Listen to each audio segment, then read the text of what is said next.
You know, every single year, smoke from thousands of farm fires in Punjab literally chokes northern India, and it creates this massive public health crisis. So today, we're going to dig into a really ambitious digital answer to this problem.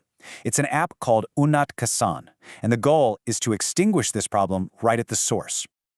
Okay, let's just start with one number to set the scene. 735. That's how many farm fires were reported in one single district, Amritsar, in just one harvest season. And look, this isn't just some random statistic. It's a tiny snapshot of a huge annual crisis that affects the air that millions and millions of people have to breathe. And that really brings us to the heart of the issue here, what's known as Punjab's annual burning season. This is a crisis with consequences that stretch hundreds of miles, way beyond the fields themselves. It impacts everything: health, the environment, even the economy. So here's what happens. After every harvest, farmers are left with just tons and tons of this crop residue, what we call stubble.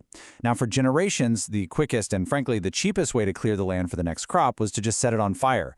But that convenience comes at an absolutely enormous cost, releasing this toxic cocktail of smoke and pollutants straight into the atmosphere. So the big question is, how do you fight a problem that's literally been burning for decades? Well, facing this recurring crisis, the government of Punjab decided to turn to technology.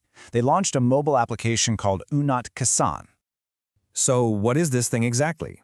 Well, Unnat Kisan, which by the way translates to prosperous farmer, it basically acts as a digital bridge.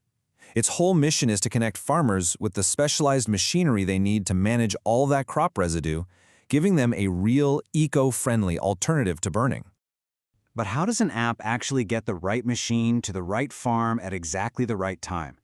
Well, the app's real power isn't just that it's a piece of tech, it's that it functions as an entire ecosystem. It's all about connecting four totally distinct groups of people. So on one side, you've got the farmers, the ones who need the equipment, and then you have the machine owners who supply it. But what really makes this whole system work are two crucial layers of human support: the village-level facilitators and the nodal officers. And each of these groups has a really specific, vital role to play. And this support structure is absolutely key. Think of the village-level facilitator, or VLF, as the person on the ground. They're the local expert in the village, coordinating everything, making sure farmers get the right machines.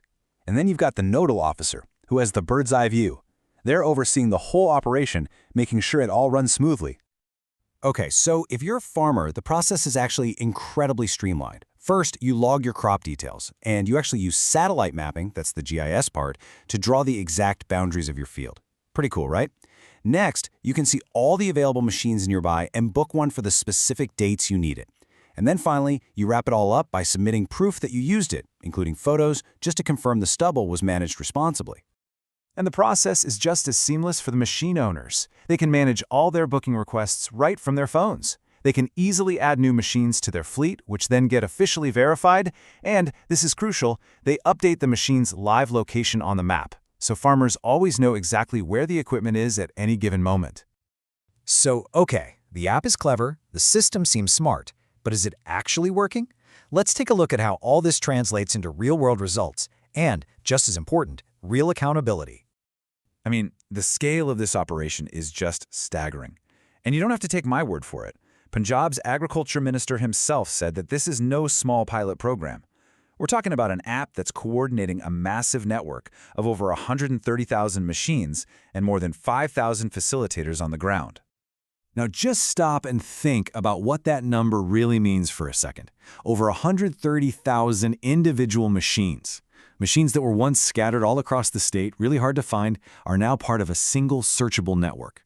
For the very first time, this creates the critical mass of equipment needed to offer a genuine alternative to burning, and on a massive scale. But the app does more than just connect people. It actually enables enforcement. Just look at this data from the Bathinda district. Authorities imposed over 1.7 million rupees in environmental fines for illegal burning, and they successfully recovered the vast majority of it. It really proves the system has some teeth. And if we zoom out a bit, a really clear pattern starts to emerge. Across districts like Amritsar, Barnala, and Faridkot, reported fire incidents are being met with real consequences, both financial penalties and legal action. That digital trail from the app makes it so much easier for authorities to pinpoint who the violators are and act decisively. But here's the thing, they're not stopping there. This whole initiative isn't static. The team behind Unnat Kisan is already planning the next wave of enhancements to make the platform even more powerful. So, two major updates are on the horizon. First, they're actually creating a marketplace for the stubble itself. By registering what they call baler aggregators, they're mapping out locations where all that collected residue can be sold. So they're turning agricultural waste into a valuable resource. Second, they're adding real-time fire alerts, which will notify officials the moment a fire starts and require them to visit the site within 24 hours. You know, by connecting technology, community, and enforcement, Unnat Kisan is so much more than just an app. It's really a massive experiment in digital governance, tackling a deep-rooted environmental crisis head-on. And it leaves us with a pretty powerful question. How many other seemingly impossible problems could be solved by a smart, focused application of technology?